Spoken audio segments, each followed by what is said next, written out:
Hey guys, what is up? This is Dan from the Rebellious Noise Pro Wrestling channel, and I am here today with a very special edition of Lay the Smackdown.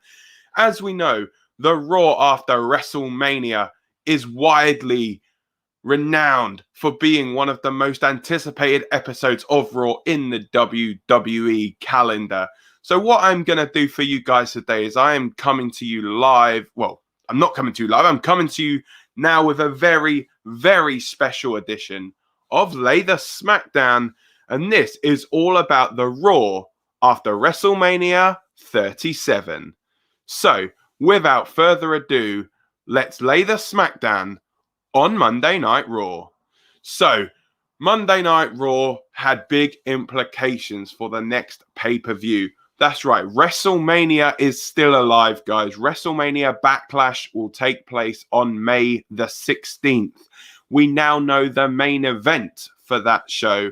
And we also saw a couple of big returns on this episode of Raw. That's right, guys. The Queen, Charlotte Flair, is back. Ivar from the Viking Raiders is back. Could we see as well a new Hurt Business? Who knows? But anyway, what we do know is that Raw has a brand new announce team. That's right. We knew from WWE.com that Adnan Virk, Corey Graves, and Byron Saxton will be your Raw announce team going forward. That's right. There's no more Samoa Joe on commentary, which could beg the question, is Joe now cleared to return to in-ring action? Or could it be that Joe is going to be joining Michael Cole over on Friday nights? You'll have to wait and see on Saturday morning when I go live at 8 a.m. British summertime. And then you will see whether Samoa Joe did indeed join Michael Cole. So, as I've already mentioned, Ivar from the Viking Raiders is back after 7 months out. That's right. Ivar and Eric both defeated Shelton Benjamin and Cedric Alexander with the Viking experience. And I've got to say, he did not look like he had missed a beat in the entire 7 months he was out. You know, these guys had an incredible match. And, you know, I think they could well be very good challengers for AJ Styles and Omos, the newly crowned Raw Tag Team Champions. As I said, we also see the return of Charlotte Flair. She cut a long promo in the ring where she said the most notable quote from that, saying that she does not steal opportunities. She is the opportunity. And indeed, this did play into the subsequent match, which it led into, of Asuka versus Rhea Ripley. That's right. Asuka and Rhea Ripley went one-on-one for the Raw Women's Championship in a WrestleMania rematch. But this match went to a no contest when Charlotte interfered in the match, causing, obviously, the no contest. I didn't know at first whether it was a disqualification, because obviously she hit Asuka. So would that have been a disqualification causing Rhea to win the match? But in the end, it was Charlotte Flair attacking them and causing a no contest. Could we potentially now be seeing a triple threat match at WrestleMania Backlash? Who knows? And talking of women that returned on this show, we also saw Maryse return on Miz TV along with her husband, The Miz, and John Morrison. She was predominantly there to promote Miz and Mrs., obviously Miz and Maryse's show that they have.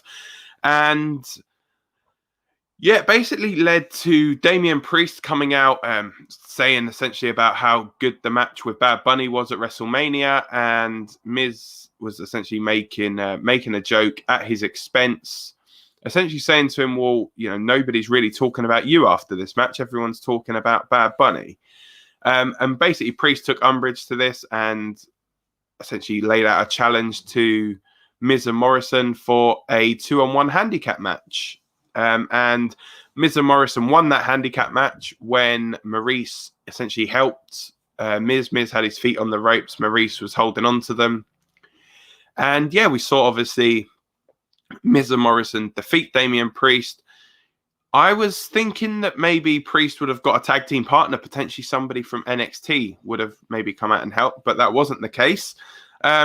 I suppose these are always very tricky to do in front of no fans. Obviously, the Raw after WrestleMania is always one of the shows that we are most looking forward to. And you can always see, obviously, the big returns or, big storylines essentially starting. I remember at WrestleMania 35, the Raw after there, where, I was at with Scott. We actually saw on there it was essentially the debut. We saw Maryse the Buzzard, and everyone was shocked as to what this thing was. And obviously, you look now 2 years down the line, and everybody knows now what Maryse the Buzzard is. And it just shows these things how they're going to lead on to shape essentially the next year in WWE. And so what we now got is, in a rematch from WrestleMania, we know the main event for WrestleMania Backlash. Sorry, guys. I just keep trying to refer to this as Backlash, but it's WrestleMania Backlash. We now know the main event is that Drew McIntyre will go one-on-one with Bobby Lashley for the WWE Championship. This match came about essentially after Drew McIntyre defeated Randy Orton and Braun Strowman in a triple threat match to win the right to face Lashley. Obviously, we'd seen all three of those guys won at WrestleMania. Orton and Strowman, had won at WrestleMania.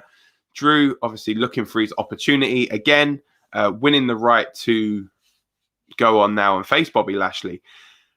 Now, it's probably the end of the show that was the most shocking moment of the entire show. Obviously, there was speculation that Charlotte would return, so we kind of knew that. Obviously, the Ivar return was quite shocking as well. But the end of the show was MVP coming out onto the ramp, and out of nowhere, Mace and T-Bar from Retribution attacked Drew McIntyre. And that was essentially your closing shot of Raw, was Mace and T-Bar standing on the ramp with MVP in the background. So are we seeing two new members of the Hurt Business? Because obviously Retribution seemingly have disbanded. The Hurt Business seemingly disbanded with Shelton and Cedric. Could these guys be the new Cedric Alexander and Shelton Benjamin and be on Bobby Lashley's side and helping out Bobby and MVP? I guess only time will tell. I will go into that probably more next week when we are going to have a little bit more information as to what is actually going on with this storyline. So I guess for now, that is pretty much everything from the Raw after WrestleMania. So yeah, I hope you enjoyed this edition. You're going to obviously see me come back here on Saturday morning to discuss everything. Raw, NXT, SmackDown. Don't forget NXT as well. It's moving nights. It's actually tonight. It's Tuesday night now. So that is it, guys. Thank you so much for joining me. I've been Dan. You guys have been great. Thank you so much. Take care. Stay safe and goodbye.